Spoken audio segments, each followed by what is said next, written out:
আমাদের লক্ষ্য উদ্দেশ্যে আমরা যাতে পৌঁছাতে পারি।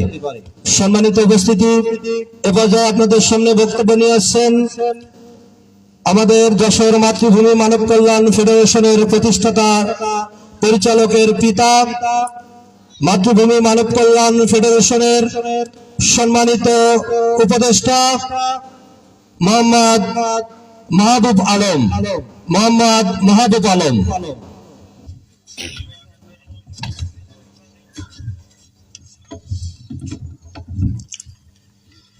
أعوذ بالله من الشيطان الرجيم بسم الله الرحمن الرحيم।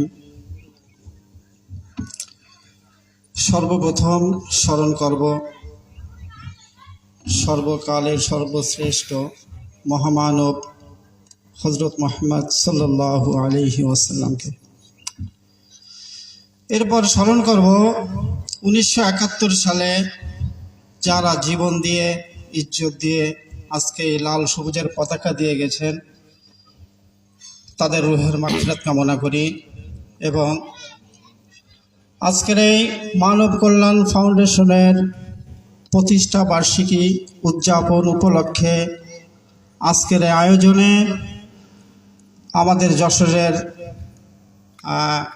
এসপি সাহেব আছেন এবং স্বেচ্ছাসেবী সংগঠনের অসংখ্য সংগঠনের দায়িত্বশীল প্রতিষ্ঠাতা অসংখ্য মানুষ এখানে উপস্থিত হয়েছেন এবং মঞ্চে বসা আমাদের আরও বিশিষ্ট সম্মানিত ব্যক্তি, সবাইকে সালাম জানাই। আসসালামু আলাইকুম ওয়া রাহমাতুল্লাহি ওয়া বারাকাতুহু। আসলে স্বেচ্ছাসেবী সংগঠন, এই ধরনের একটি সংগঠনকে দাঁড় করানো বেশ খানিকটা কঠিন বিষয়। কেন কঠিন বিষয়?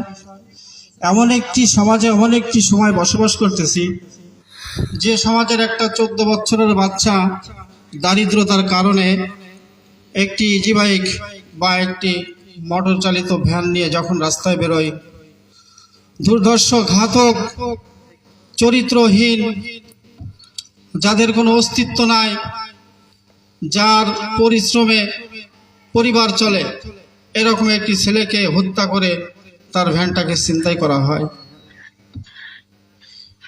এই যে মানুষগুলো তৈরি হয়েছে, এই মানুষগুলোকে আসলে ভয় ভীতি হুমকি ধামকি জেল জুলুম এসবের মাধ্যমে এদেরকে সংশোধন করা সম্ভব নয়। এদের পরিবর্তন ঘটানো সম্ভব একান্তই ব্যক্তিগত চরিত্র মহা মনীষীদের আদর্শ গ্রহণ করে। এই মানুষগুলো যখন সচেতন হবে, এইরকম স্বেচ্ছাসেবী সংগঠনের সাথে সম্পৃক্ত হয়ে স্বেচ্ছায় সেবা দিবেন, তখনই এই সমাজ, এই পরিবার, এই রাষ্ট্র কল্যাণকর হবে। তো আমি আশা করি আজকের যে অনুষ্ঠান এখানে উদযাপন করা হয়েছে, অসংখ্য মানুষ আছে এখানে, বিবেকবান মানুষ, যাদের মাধ্যম দিয়েই এই সমাজ, এই রাষ্ট্র সকল কিছু সংস্কার হবে এবং সকলের আত্মত্যাগের মাধ্যমেই।